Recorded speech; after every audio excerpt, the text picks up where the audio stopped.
Quel est le pays qui subit le plus l'influence de la télévision américaine et comment fait-il pour s'en défendre? Pourquoi la plus grande star du Canada prône-t-elle la violence à la télévision? Et comment se fait-il que les jeunes Canadiens soient fans de trois types complètement déjantés qui font n'importe quoi?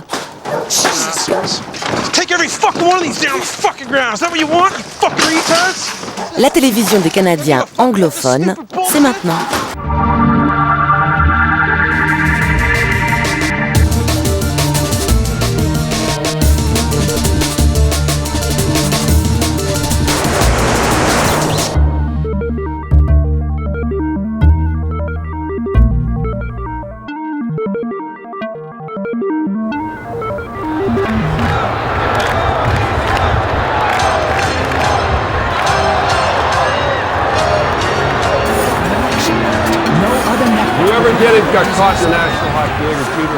Quand on zappe sur la télévision au Canada, on tombe forcément un jour sur un Canadien à Washington. Bonjour et bienvenue à Washington. Comme ils disent sur la colline derrière moi, ici c'est le centre de l'univers. Peu importe où vous regardez, vous ne pouvez pas vous tromper. L'Amérique est célébrée à tous les coins de rue. La puissante Amérique, la libre Amérique, bref, notre voisine de palier, l'Amérique. Parlons aux Américains est une émission dont le principe est très simple. Rick Mercer, l'animateur vedette, va aux États-Unis pour faire des micro-trottoirs qui montrent à quel point les Américains sont ignorants de ce qui se passe au Canada. L'émission est une succession de témoignages complètement loufoques, mais vrais, qui régalent les téléspectateurs canadiens très friands des inepties made in USA. Bravo le Canada pour vos 1200 km de route pavée. Bravo Canada pour votre premier McDo. Bravo le Canada d'avoir installé l'électricité au Parlement. Les Canadiens sont très bien placés pour parodier les Américains, parce qu'on ressemble aux Américains. On parle comme eux, on fait nos courses dans les mêmes supermarchés pourris, mais on n'est pas Américains. En fait, on se définit par nos différences par rapport aux Américains. On ne sait pas encore très bien ce que c'est que d'être Canadien, on sait juste qu'on n'est pas Américain. Nous faisons un sujet sur une montagne au Canada inspirée du mont Rushmore. On va y sculpter le visage du premier ministre canadien esquimau qui s'appelait Mulroney Yack. Bravo au Canada pour le mont Mulroney Yack. Notre Capitole canadien est une réplique de votre Capitole, mais construit en glace. C'est un igloo. Bravo le Canada pour avoir préservé votre igloo. Bravo au Canada qui préserve l'igloo national. Bravo au Canada qui fait désormais partie de l'Amérique du Nord. Je suis Mike Huckabee, gouverneur de l'Arkansas. Bravo au Canada pour avoir préservé son igloo national. Merci, monsieur le gouverneur. I'm Rick Mercer from the Rick Mercer Report. Je suis Lisa McPhee et je vais au lycée Jarvis. Les Canadiens anglophones grandissent avec une télé venue d'ailleurs. Les jeunes sont téléphages. Ils regardent la télé près de 4 heures par jour. Et bien qu'ils soient des téléspectateurs aguerris, il leur arrive de manquer de discernement. Pour eux, les chaînes sont un peu brouillées. J'ai du mal à faire la différence. Il y a des émissions que j'aime vraiment. Bien sûr, la grande émission de hockey du samedi soir. Mais sinon, je ne fais pas la différence entre les programmes américains et canadiens. Il y a même des chaînes pour lesquelles je ne suis pas sûre. Je crois que Global, c'est canadien, non? Alors, voyons ça de plus près. Ça, c'est canadien. Ah non, ça, c'est américain. Voilà, ça, c'est canadien, c'est sûr. Ça, c'est American Idol. Allez, ok, ça ne peut être que canadien. Le constat est vite fait, la confusion est totale. Le Canada anglophone partage avec les États-Unis la même langue et une frontière longue de 8000 km. Et comme les signaux télé ne reconnaissent pas les frontières, pas facile de faire la différence. Pourtant, le Canada compte 2 chaînes nationales privées, une chaîne publique et une multitude de chaînes câblées et locales. Bref, ici au Canada, si on additionne les télés américaines et canadiennes, on a vraiment du choix.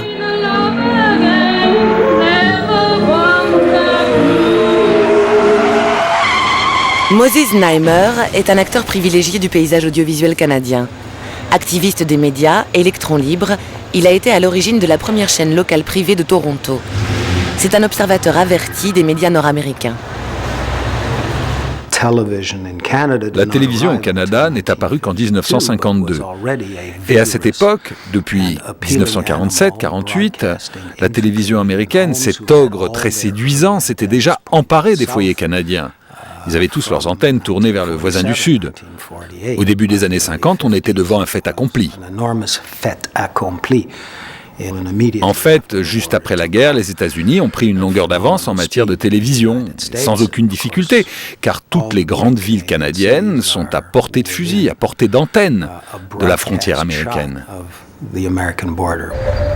Résultat de cette promiscuité, on ne sait plus qui est canadien. Prenez les stars. Alanis Morissette, Jim Carrey, Avril Lavigne, Neil Young, Mike Myers, David Cronenberg, Leonard Cohen, James Cameron, Bryan Adams. Ils sont tous canadiens, mais font partie du Star System américain. Pourtant, le Star System existe bien au Canada. Les grandes stars, on les trouve dans les patinoires de hockey sur glace, donc à la télévision. Ici, le hockey est une religion, et la retransmission des matchs est une grand-messe hebdomadaire. Le samedi soir, c'est elle qui fait les meilleurs taux d'audience sur la chaîne publique CBC. Nous sommes à Toronto, au cœur du Canada anglophone. Ce soir, les Feuilles d'érable affrontent les Canadiens de Montréal dans un derby suivi à la télé par tout le pays. Et qu'est-ce qu'on entend dans les gradins ? Du français. Une chose est sûre, le hockey fait plus pour l'unité du Canada que tous les discours politiques réunis. Regardez le match ici ce soir. Il y a du monde partout, il y a des supporters des Feuilles d'érable, des supporters de Montréal, et tout le monde s'enflamme. Mais au final, on est tous des Canadiens, on aime tous le hockey. Voilà, c'est comme ça chez nous. Allez les feuilles d'érable! Le sport, c'est surtout une histoire de mecs. Mais au Canada, le hockey est un culte pratiqué par les femmes. Margaret McPhee vit seule avec ses 3 enfants dans une toute petite maison avec une très grande télé. C'est nous qui avons inventé le hockey. On est les meilleurs. Il y a une super ambiance, c'est une super fête. On se fait des maquillages délirants, il y a des pancartes, on crie. Ouais, la fête commence même avant le match. C'est complètement dingue. Et c'est qui la star du hockey à la télé ? Oh ouais, c'est Don Cherry. J'adore ses vêtements, j'adore la façon dont il s'habille. Il est très drôle, oui, très drôle. Et j'adore son chien, j'aimerais trop avoir un chien comme ça. Hey, je suis Don Cherry de l'émission Hockey Night in Canada, la star de Hockey Night in Canada. Et là, qu'est-ce que je dis là ? Qu'est-ce que je suis censé dire maintenant là, à la fin là ? Dans un pays fou de hockey, pas étonnant que la plus grande star du Canada soit un présentateur sportif. L'inimitable Don Cherry. Voici les 7 minutes les plus regardées de la télé canadienne. 3 millions de téléspectateurs s'impatientent tous les samedis pour voir la tenue que portera Don Cherry lors de la mi-temps du match de la semaine. Ancien entraîneur, reconverti dans la télé, il a été élu personnalité la plus populaire du pays. Le coach a un avis sur tout et il sait profiter de sa tribune. And I heard the National Hockey League, and Gary, it was you, said, oh, they're so proud that the fights are down 50%. They better start listening to the people who are at the game that pay the money than the twits upstairs that get in free. Drills Ian LePerriere from behind. LePerriere obviously takes exception, goes right after Kessler. The two would exchange blows. LePerriere wanted a penalty on the hit. J'adore les matchs bien virils. Je suis comme un supporter, je vois bien où vous voulez en venir. Mais la baston, ça fait partie du jeu. Il faut qu'il y ait un exutoire, parce que les types, ils ont une canne à la main. Et c'est mieux s'ils se donnent des coups de poing plutôt que de se taper dessus avec leurs bâtons. Alors la bagarre, c'est leur exutoire. Les supporters adorent, les joueurs aiment ça, les entraîneurs aiment ça, les managers aiment ça. Mais il est où le problème ? Putting it into terms everyday folks can relate to, Mr. Cherry has gained a profound influence. La plupart des gens bien m'adorent. J'ai été élu un des plus grands Canadiens de tous les temps. Dans les 10 premiers du classement, je suis le seul à être encore vivant. Les gens bien m'aiment, mais bon, il y a plein d'enfoirés de gauche dans ce pays, comme vous en avez en France. Et on doit faire avec tous ces gens qui n'aiment pas les gens bien. Nous avons fait de notre Parlement une sorte de grand théâtre national. Et nous sommes réputés pour ne pas avoir de stars. Donc, nos stars, ce sont les joueurs de hockey et les hommes politiques. Et c'est dans ce sens que les Canadiens sont des accros de l'information. Du coup, c'est dans le domaine de l'info que la télévision canadienne se trouve en position dominante. Et ces accros de l'info, que sont les Canadiens, n'ont Dieu que pour le nouveau Premier ministre, Stephen Harper. Ce soir, je dis aux Canadiens... Et oui, au Canada, même un Premier ministre anglophone est obligé de parler français. Et à peine élu, la nouvelle coqueluche des médias a déjà son sosie. Must destroy liberals. La parodie politique, c'est l'affaire du Royal Air Farce, une émission qui se moque des ténors de la politique depuis plus de 15 ans. Diffusée à 20h le vendredi soir, c'est une institution de la télé publique. How does it feel to be Prime Minister?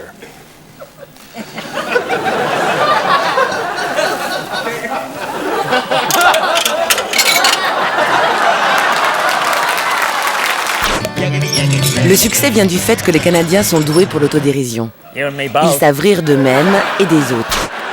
Ils se moquent de leur propre télé publique. Another car bomb rocks the Iraqi capital. No injuries to Canadians reported. De leur télé privée. Canadian car exports to Iraq on the rise. De la télé américaine. Iraqi opposition to America begins to weaken. De la télé anglaise. BBC News, Tony Blair cancels plans for a motor holiday in Baghdad.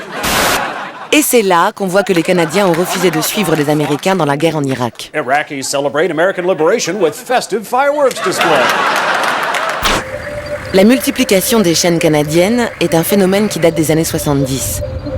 La création de la chaîne locale City TV a révolutionné le paysage audiovisuel en inventant la télé communautaire. L'idée, c'est d'en finir avec les studios, descendre la télé dans la rue pour donner la parole au peuple. La pierre angulaire de cette stratégie, c'est Speaker's Corner, la parole de la rue, un vidéomaton sans journaliste qui permet aux téléspectateurs de dire tout ce qui lui tient à cœur. I'd like to speak to you about an issue that's very, very serious. Hey, get lost, man! We're Bare Naked Ladies again. This is our favorite song. 1, 2, 3, 4. Speaker's Corner, Speaker's Corner. An unneeded tax. We are taxed to death here in Canada, and we need relief, and we need it now. Accept Canadians' creed, color, race. Accept them all. Embrace Canada, people. City Pulse did a story on us. We tried to walk into a store and we were denied entry based on the color of our skin and our race. This message is for my younger brother, Kyle. Kyle, 10 years from now, I'm going to need some serious therapy, and you're going to pay for it, you little bastard. We're having a baby. We're back because we're on our way to the hospital now. Look what popped out. Guess what? We've had another. Je me souviens d'une anecdote. Vous connaissez Barry Diller, ça vous dit quelque chose ? C'est un nom important dans le monde des médias américains et à cette époque, il dirigeait la chaîne Fox. Il a entendu parler de City TV, il est monté dans son jet privé, il est venu et il a regardé Speaker's Corner. Et il a dit « c'est mon pire cauchemar ». Nous, on a notre starlet de la semaine, notre maladie de la semaine, ça c'était un grand succès à l'époque, la maladie de la semaine, ou notre film de la semaine, et pour tout ça, on dépense des millions et des millions. Et vous débarquez avec votre idée complètement abracadabrante, c'est comme ça qu'il a appelé ça, une idée abracadabrante. Et il m'a dit, c'est si désarmant que ça me fout la trouille. Une idée tellement abracadabrante qu'elle a fait le tour du monde. Le principe de Speaker's Corner s'est exporté depuis Toronto dans toutes les grandes villes canadiennes et bien au-delà, jusqu'à Bogota, San Francisco et Barcelone. L'enjeu du Canada, c'est de construire son identité nationale. Le défi est relevé par la télévision publique qui a pour mission de refléter la globalité canadienne et la diversité du pays. Elle tente de le faire à travers ses programmes et notamment ses magazines. Pas évident dans un pays qui parle deux langues et qui s'étire du Pacifique à l'Atlantique sur près de 8000 km. Les provinces se ressemblent peu. Les trappeurs du Grand Nord n'ont rien à voir avec ces bikers de l'Alberta qui ont rencontré Dieu. Le magazine Fifth Estate est très représentatif de ces émissions de qualité qui luttent pour conserver leur audience. Elle fait référence en matière de journalisme d'investigation. Polygamy is illegal in Canada, but the former Bishop of Bountiful, Winston Blackmore, doesn't get why. What part about polygamy do people not like? Sex? The law is becoming very interested in what goes on in this fundamentalist sect and about its self-proclaimed prophet, Warren Jeffs. This is a guy that has 10,000 people that would be willing to kill for him, die for him, give them their wives, give them their children, and feel it an honor and a privilege. Hello, welcome to the Fifth Estate. I'm Hannah Gartner. We dance with the stars and we skate with the stars. Il n'y a plus que des trucs people. On fait du patin avec les célébrités, on les regarde manger des vers de terre. Et pour moi, l'appellation de magazine d'info a été salie. Parce que même dans les magazines d'info, qu'est-ce qu'on voit? C'est du qui baise qui. La télé a beaucoup changé avec l'influence des États-Unis. C'est pourquoi je tiens d'autant plus à ce que nous faisons, ou ce que nous essayons de faire.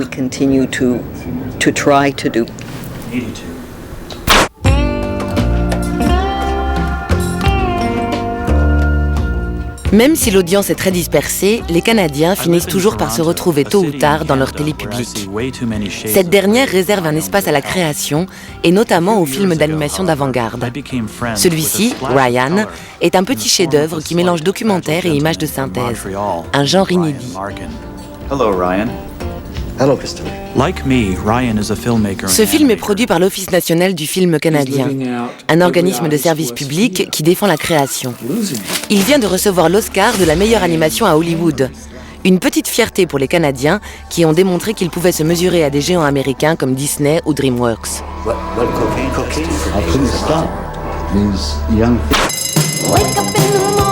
Autre exemple de succès de la télé canadienne, Degrassi, plus connue sous le nom des années collège. Cette série lancée il y a près de 20 ans par la télé publique a fait le tour du monde. Mais elle a surtout conquis l'Amérique. Des deux côtés de la frontière, tout le monde a grandi avec les années collège. Aujourd'hui, Degrassi Nouvelle Génération est diffusé le lundi soir à 20h30. Son succès tient au fait qu'ici, on n'hésite pas à aborder de front les problèmes et les interrogations des ados. Par exemple, l'homosexualité. Stupid magazines and laughs way too loud. I have to laugh when I'm around you. I can't really help it. And I have to be better when I'm around you. I can't help it either.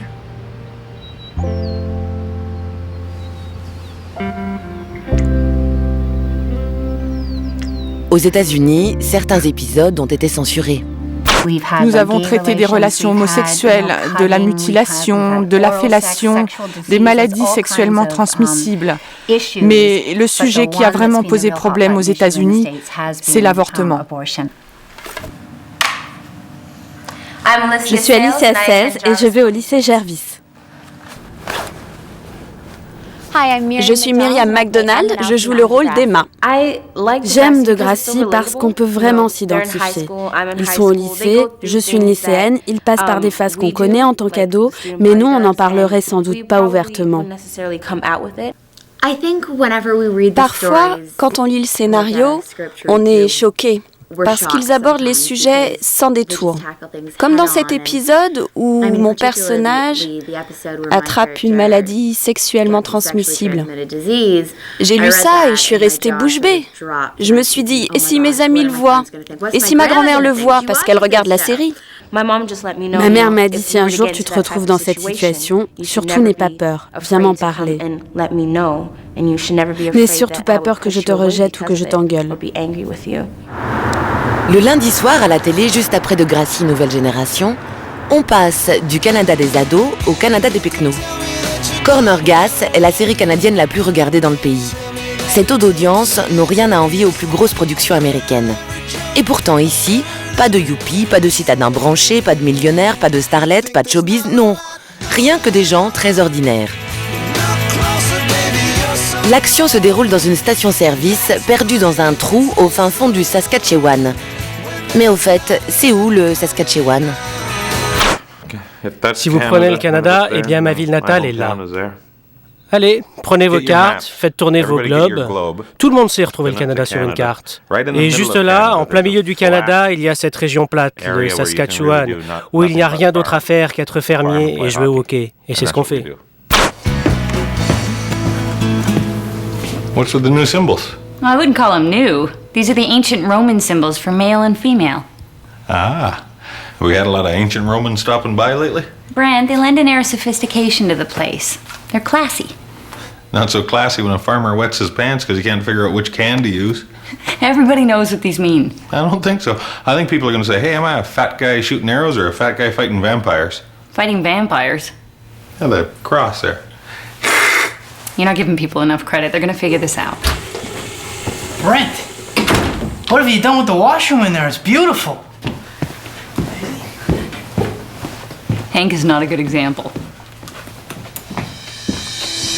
Au Canada, nous avons un peu un humour de petite bourgade, un humour d'outsider, avec un regard extérieur.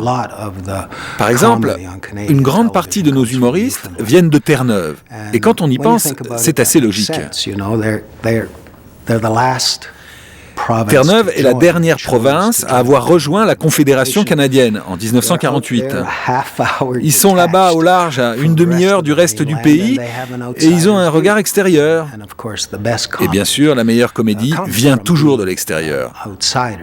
Et de ce point de vue, si on regarde les comédies américaines, on y trouve beaucoup de Canadiens qui ont ce même regard, ce regard d'outsider vis-à-vis de la culture américaine. Et la meilleure illustration de cet humour canadien décalé, c'est la série Trailer Park Boys. Look, I'm the trailer park supervisor here, and here's what's gonna happen. I'm gonna give you guys a few grams of weed, you're gonna give me insurance for my fucking accident, and you're gonna leave, and nothing happened here. No big deal. For fuck's sake, Ricky, what the fuck are you doing with the satellite? I paid $10 fucking dollars! I want my fucking satellite signal! Danny, chill the fucking